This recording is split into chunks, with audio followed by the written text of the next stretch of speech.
Follow on. First and foremost, I want to give all of the praises and the glory to the Most High and His Son, Yahweh, Bahasham, Yahweh Shai, Bahasham Rakak Wadash. And double honors to the apostles of the great millstone that have taught me this truth, and to include the elder bishops on down, and Yahweh Basham Yahweh Shai Brakatham, to all of you brothers out there of the hopeful elect that truly believe in Yahweh Shai. All right, and it's your brother Laban. And I just want to just briefly speak on what Nigel Farage was saying about how if the rich leaves, then the poor are going to have to pay more taxes. So without further ado, let's play this video and we're going to touch on a few things. And of course, the scriptures is going to come out. Perhaps the biggest disaster are young professionals who are caught in the £100,000 a year tax trap, and young entrepreneurs who want to get on. They're leaving, and we want them back in this country. And this hard left socialist dogma that it's popular to tax the rich, that the rich won't move, they'll stay and pay more, that, I'm afraid, has infected virtually the entirety of our political class, and it's wrong. So let me make it clear. I want as many high-earning people as possible living in this country and paying as much tax as they legally have to. Because if the rich leave and the rich don't pay tax, then the poorer in society will all have to pay more tax. It's as simple as that. So that means that once again, the poor are going to be even poorer. And the rich, what they're going to do is they're going to try to wiggle their way out of paying taxes. Because for one, especially the people that are really rich out here are really these old Edomites any doggone way. That remember back in the 1960s and 70s how things was just dirt cheap. And now it's like, well, we don't need to pay that much money for something that we didn't have to pay that much money for years ago anyway. All right. And that's the main thing, is that the rich don't like to spend too much. Like what you find out is that poorer people spend more money than rich folk. All right. So all that's going to be had is that this is just going to create more problems, because I mean, taxes are already doing too much as it is right now. So what he's saying is under his tenure, if he's in, and he's the way he's talking like he's already the prime minister. Hey, this may be the guy that probably makes the cut to being the prime minister. Who knows, right? But this is what he's saying. He's saying, look, if the rich leaves, then the poor are only going to be left into paying more taxes. And to just be real about it, like, people that are poor shouldn't have to pay taxes really, because they don't own any kind of real estate or land. Right? People that wouldn't own real estate and land, it's not that they wouldn't, but because they couldn't, they would have been absconded from that. Because again, if you owned a piece of land or some kind of real estate, then yeah, that was reasonable. That was permittable. But that wouldn't be permittable for the poor. All right. Now, in ancient Rome, again, I have to bring this information out once again, and it's been a while. It's the same stuff happening, man. What was happening back then is the stuff that's happening right now. And it's some of the stuff that I didn't even know that they did back then is what people are doing now, right? Like case in point, what I found is the shrinking tax base.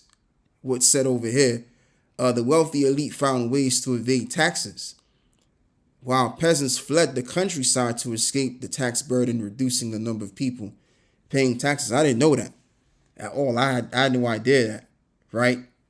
Because it kind of reminds me of, what we used to hear years ago, 10, 20 years ago, about how the rich, they would send most of their money in these Swiss banks or have their businesses in different places just so that they can evade taxes where they're currently living. And then, yes, you do have people even down here in the UK that have left parts of London that used to be cheap at one time, South London as well. They've left and went to Essex, especially these Edomites. A lot of them went to Essex because they were priced out of there. But not all of them, of course. Some of them you'll see, you'll find them in East London or Northeast London, them kind of areas, right? But a lot of them have went to Essex and stuff because it's cheaper there. Just to bring it back to what I'm reading, as I typed in Rome's downfall over taxing. And really what I should have did is I should have read this first, but I couldn't help myself. I wanted to read this because I wanted to just make that point. So anyway, it says overtaxation contributed to Rome's downfall by creating economic instability, a decline in agriculture, and a weakened military. So now, so let's read economic paralysis. Soaring taxes and hyperinflation crippled the economy, causing trade to decline and the use of a barter system to become more common. Right. And it's just like D-Day Trump saying that he was going to pose tariffs in this country and that country, which posing a tariff is nothing more to taxing the American people anyway. Because if it's a tariff on China, then that means that all of the resources that you get from China, now the American people have to pay for that cost. People that have to get certain jars or whatever equipment that they need to get to store their goods, it's now more expensive. With the already inflation that's already being had in America today. So what they're doing is they're going out the same way with the same playbook. Hyperinflation, overly taxing people. So all of this just creates chaos. And that's why you had revolts and wars, especially between the Israelites at the time. That's why that war erupted. If I'm correct, I might have to go back and furtherly check that out to see what was the cause of the first Roman-Jewish wars. I'll go and check that out in due time, but I believe it had something to do with the taxation. They were being taxed to death. Agriculture decline.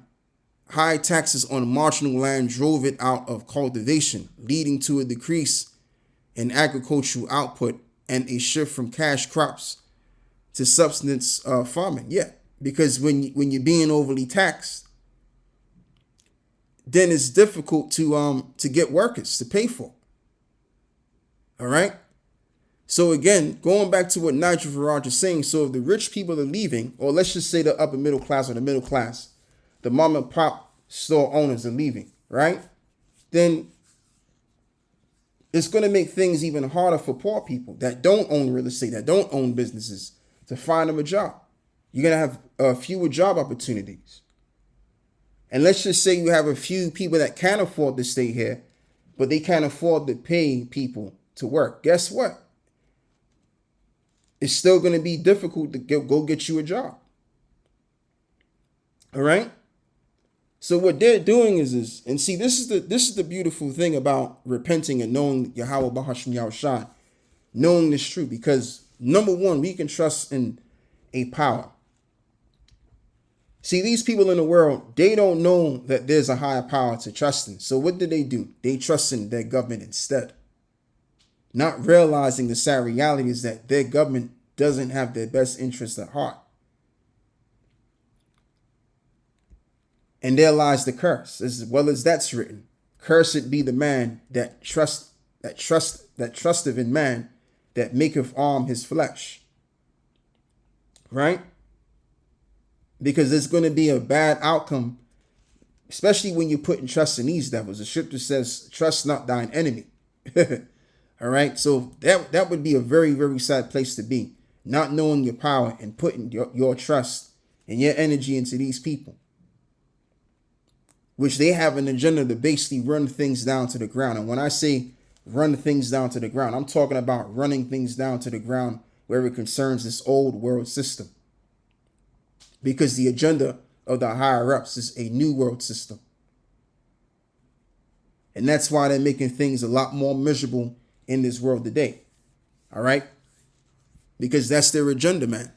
So speaking about what was happening in ancient Rome versus what's happening right now, I want to bring this in the mix.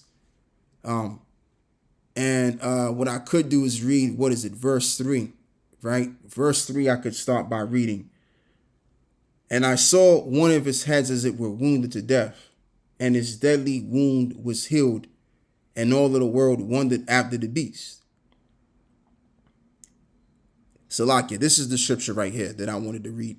He exercised of all of the power of the first beast before him, and caused of the earth and them which dwell therein to worship the first beast whose deadly wound was healed.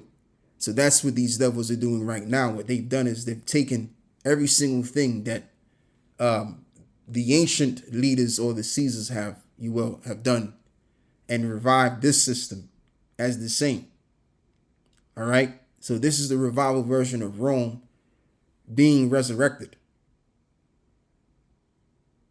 As it reads, whose deadly wound was healed, because it was going to come back.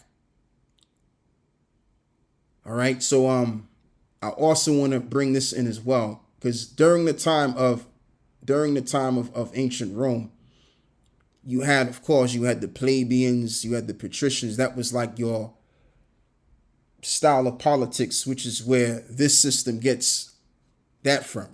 Case in point, you have what is called down there in the UK, and you have different parties in the UK, but there's like the two main parties we want to focus on. You have Labour Party, and then you have the Tories, which is the conservatives, right? In America, you have the Democratic and Republican parties, which is a two-partisan system, which again, all of that goes back to Rome. And I want to read this too, as this reads as well. Daniel 7:19. Then would I know the truth of the fourth beast, which is the same Roman system, which was diverse from all of the others, exceeding dreadful, whose teeth were of iron, and his nails of brass, which devoured, break in pieces, and stamped the residue of the feet of it. Right? So as well as I've already mentioned already with these political parties, that's what made this society different, diverse, as Daniel's putting it, right? As this reads, 1 Maccabees 8 and verse 14, yet for all this, none of them were crowned, all was clothed in purple to be magnified. And what I forgot to mention is that in the ancient world, let's just talk about the Assyrian Empire, the Babylonian Empire, the Medo-Persian Empire, the Greeks. These empires, you had the kings that ruled. They had more of a, how could I put this? They ruled in a patrilineal, feudalistic fashion. And they wore crowns on their head to signify that, okay, yeah, he's the next one to be the king, or he's the king, right? So the way that this system rules, as this reads, it goes into it. And I've already basically spoke on it briefly, right? But we're going to read this because it goes more into it. More of a how they had made for themselves a Senate house, wherein 320 men sat in the council daily, consulting always for the people, to the end they might be well ordered, that they committed, and that they committed their government to one man every year. Case in point, right now, let's just focus on Babylon. Now, in America, when your president gets into office, he has to fulfill 4 years. And if he gets voted in again, he can go for another 4 years. That's guaranteed. In the UK, on average, maximum you can stay in, 10 down the street for like maybe 5 years. But then you can end up in there for like 10 years. Case in point, Tony Blair. In my time, as well as I can remember, growing up, of course, in the 90s, I remember when Tony Blair came in office, which was right around the same time when her so-called Princess Diane, passed away, which, that's a whole nother thing for another time, right? So he was in a position of power, getting back to the point now, for 10 years. So he then left around 2007, and then after that, Gordon Brown came in the position of power. And I think Gordon Brown, he might have stayed in there for like maybe 2 years, and yeah, you had David Cameron, which came in thereafter. And he stayed in there for like 6, and then Theresa May came in and did another 2. Yeah, so the number of times that, the prime minister stayed in power were diverse. As you can see, there was a diversion of times that the prime ministers can stay in power for. But America is like, you have to do 4 years or 8 years, You can't go any longer than that. But what you can do is you can actually be voted in again. Look at DJ Trump. DJ Trump is the 40. He was I think he was voted as the 45th president back in 2017, if I'm correct. I think it was about 2017 or 2018. He became the 45th president. And then when he left, you had Joe Biden, slow ass Biden. He was in office. He became the 46th, and then he jumped back into power ever since that point, right? So that's the system that they were ruling with at the time. That's how they ruled the people, and that's what made them diverse, as well as Daniels was saying, how they was diverse from all of the other kingdoms, because the ancient kingdoms which came before, which, you know, of course, the Roman system was an ancient kingdom, but I'm saying this kingdom was different because they didn't rule in a patrilineal, feudalistic way where the king, which would be the father, or you would have the son of the king, which would be the prince. He would then become the next ruler. You didn't have that set up in ancient Roman, as well as you don't have that set up right now. All right. So now I want to read this as well. This is Ecclesiastes 1 and verse 9. The thing that have been, it is that which shall be, and that which is done is that which shall be done, and there is no new thing under the sun. Is there anything where it may be said, see, this is new, it have been already of old time, which was before us, and there is no remembrance of former things, and neither shall there be any remembrance of things that are to come with those that shall come after. So, you know, whether these elites know how ancient Rome was being ruled or not, being that it's the same spirits coming back in the same positions of power, they're going to do the same stuff, aren't they? Right? And the Most High is going to be with it. Because remember, the Heavenly Father is about his word. And when you look at the statue of Daniel that he was explaining, that he had envisioned, and as well as I think Nebuchadnezzar had the same vision. When he broke these things down, he was basically showing us the times that we would end up in, from kingdom to kingdom, and the last kingdom would be the 10 toes, which is the last part of Rome, which is what we're involved in right here, right now, in this generation. And then he speaks about the Ancient of Days that sit. And then he explains the kingdom of heaven, which are going to be given to the saints. So that's the next kingdom, which is to come. All right. So when this society is done for, we're going to rule next. And that's why Yahweh Shai is going to come back here. And that's why these elites, they're seeing AUPs, as well as they call it down here, in UFOs in America. Why? Why do we see these things? Because that's an indication of the Lord's return, setting up the kingdom. So that's why this world is crashing apart. It's not because they want to establish a new world order. Just the Most High have given them a delusion of a thing to believe in, just so that could be done. All right. Like it reads in the book of, Proverbs. Proverbs 20, I think is in verse 4. Nope. Let's try 21. Proverbs 21. Yeah, Proverbs 21 and 1. The king's heart is in the hand of the Lord as the rivers of water. He turneth it whither so he will. So yeah, the Most High could put a lie in your head to make you believe it and make you strongly deluded in believing that lie, just so his will can be fulfilled. All right? Because why would you need to destroy the world that's already working for you? You don't need to destroy it. You just need to build on it. That's it.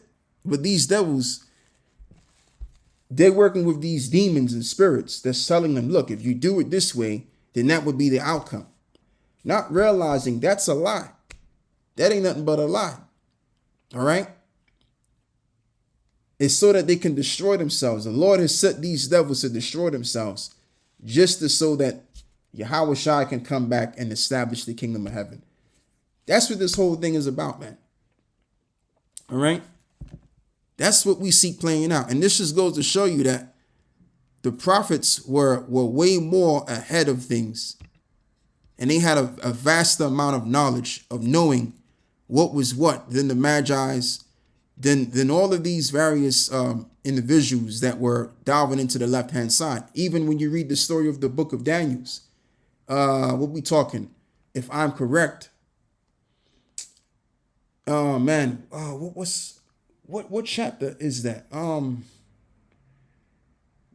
man, where Belshazzar, I think it was Belshazzar or Nebuchadnezzar, he gave the command and interpreting the vision. I think it was Daniel chapter 2. There it is. I think it was Daniel chapter 2. Matter of fact, let me go and read that real quick.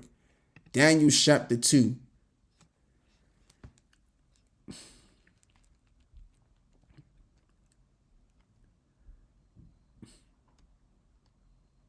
Yeah, this is got to be it right here.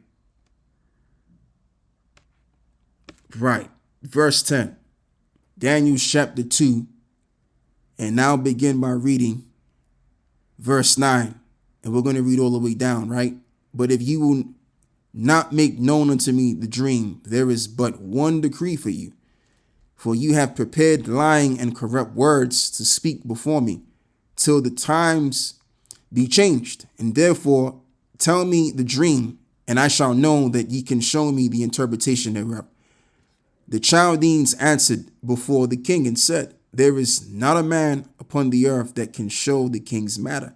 And therefore there is no king, Lord, nor ruler that acts such things at any magician or astrologer or Chaldean. It is a rare thing that the king requireth, and there is none other that can show it before the king except the gods, whose dwelling is not with flesh. Man. For this cause the king was angry and very furious and commanded to destroy all of the wise men of Babylon. I want to read this part again, man. I was thinking about saying something on this. Whose dwelling is not with flesh, right? Because the God that Daniel worshiped was not a fleshly God at all.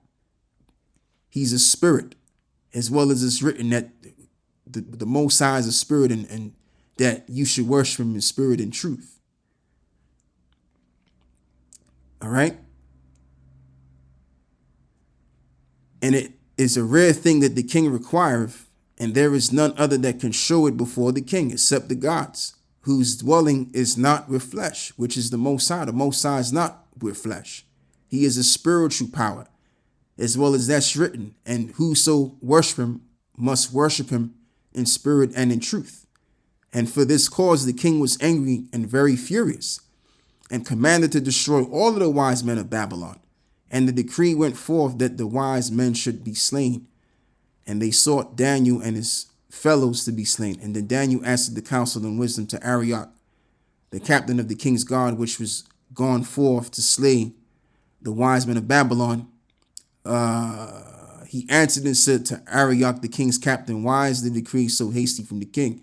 And Arioch made the thing known to Daniel, and then Daniel went to desire the king of the king that he would give him time, and that he would show the king's interpretation. And we know the story. He gave him the interpretation. That's why the interpretation is written in Daniel 7. Okay, so he gave him the interpretation already, showing you that the prophets had the true understanding of what was going to be the deal.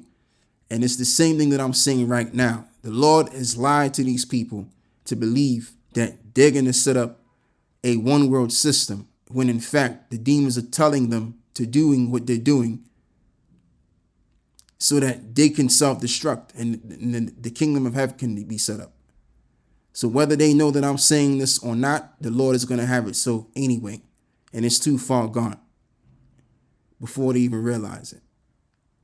So that's all I got to say with this. I want to give all of the praise and the glory to the Most High and the Son, Yahweh, Bahashem, Yahweh Shai, Bahashem, Rakah, Kwadash, and double honors to the elder apostles of the great millstone that have taught me this truth, and to include the elder bishops on down. Yahweh Bahashem, Yahweh Shai, Brakatham, to the elect. Shalom.